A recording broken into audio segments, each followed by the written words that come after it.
Bonjour à tous, une vidéo sur les droites et les cercles avec une série de 5 exercices corrigés. Vous avez ici les énoncés.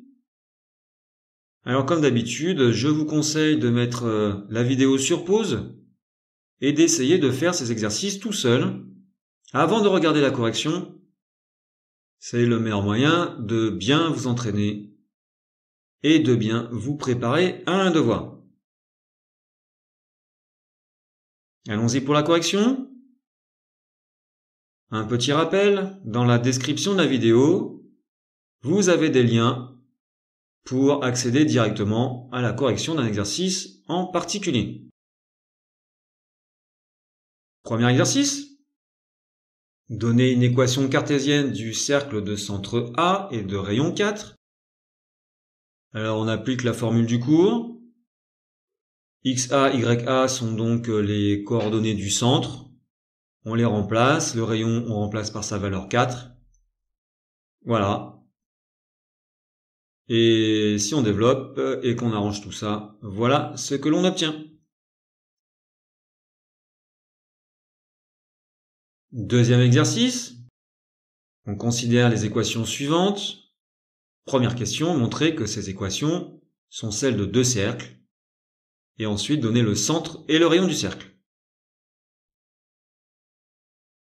Alors là, je ne vais pas tout détailler la phase de factorisation. Si vous voulez plus de détails, eh bien vous allez voir la vidéo de la même série, droite et cercle, révision numéro 1. Vous aurez toutes les étapes. Allez, on y va. Donc on a cette partie-là, x au carré plus 2x qu'il faut factoriser à l'aide d'une identité remarquable. Et on a, et puis cette partie-là ici aussi en y. Et voilà ce que cela nous donne. On arrange le moins 1, moins 1, moins 2. Voilà, ça fait moins 4. On passe de l'autre côté du égal. Et là, il faut faire apparaître le rayon au carré. Donc, 2 au carré. Attention ici, le petit piège. Plus 1, c'est moins 1. Donc l'abscisse du centre du cercle, ça sera moins 1. Voilà ce que ça nous donne. Donc, centre du cercle oméga 1, coordonnées moins 1, 1, et rayon du cercle R1 égale 2. Deuxième équation, on factorise. Voilà. On arrange l'expression. Et on a un 9 que l'on transforme en 3 au carré pour faire apparaître le rayon. Donc ici, on a bien l'équation donc d'un cercle. Et par identification, on trouve le centre du cercle oméga 2 de coordonnées 3, 2. Et le rayon du cercle égale à 3. Question suivante, calculer la distance entre ces deux cercles. Eh bien, on va calculer la distance oméga 1, oméga 2. Voilà, on applique la formule et on trouve racine de 17. Racine de 17, c'est environ 4,1. Si on additionne les deux rayons, il y avait un rayon qui est égal à 2, un rayon qui est égal à 3, donc ça fait 5. Donc la distance entre les deux cercles, oméga 1, oméga 2, elle est plus petite que la somme des rayons. Si on fait un petit croquis ici, bien pour que la distance entre les deux centres soit plus petite que la somme des rayons, c'est que, comme vous le voyez, les deux cercles sont sécants. Alors sécants, donc en 2 points, ils se coupent en 2 points.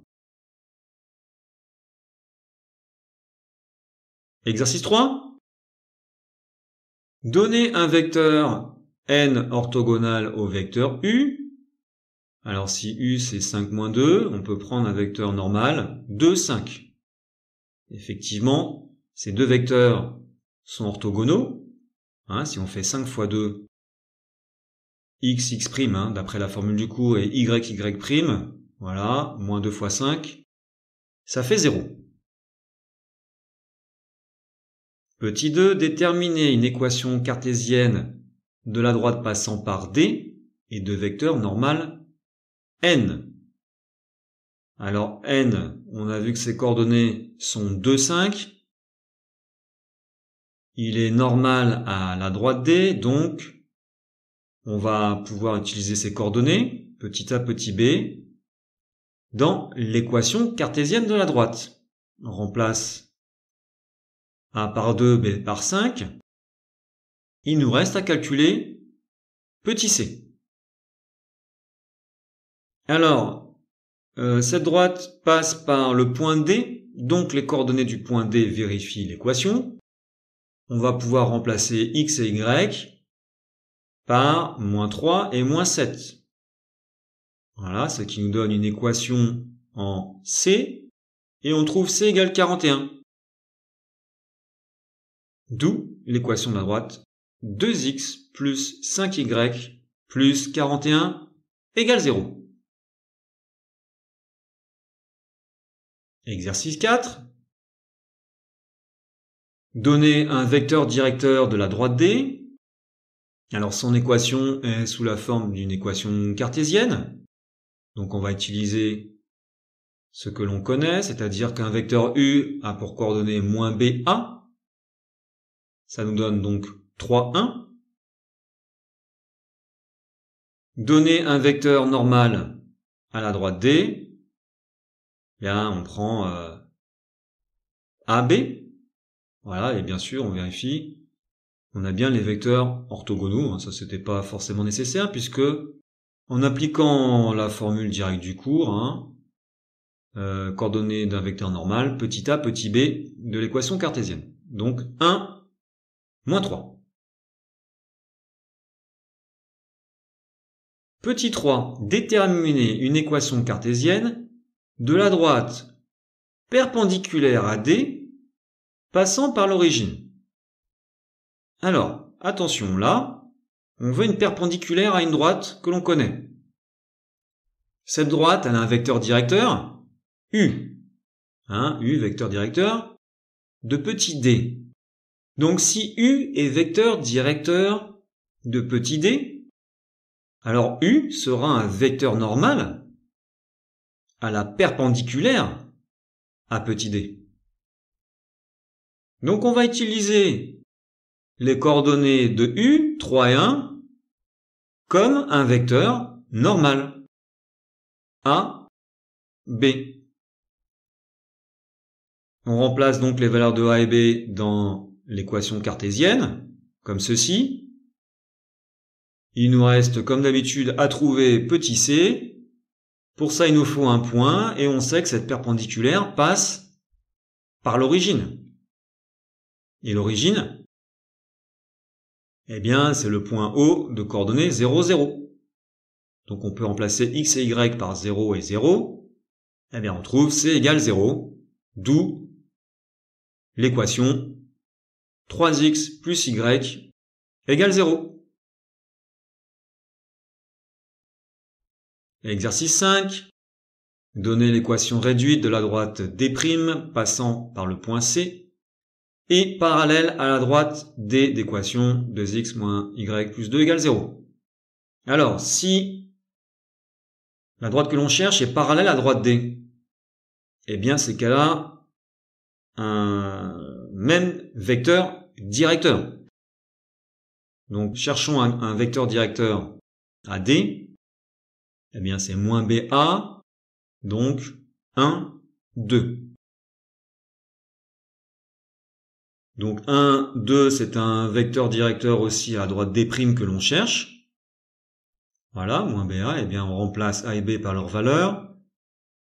Et on trouve donc 2x moins 1y, donc moins y plus c égale à 0. On calcule petit c à l'aide d'un point. Et ce point, c'est justement le point C, de coordonnées 2, moins 3, donné dans l'énoncé.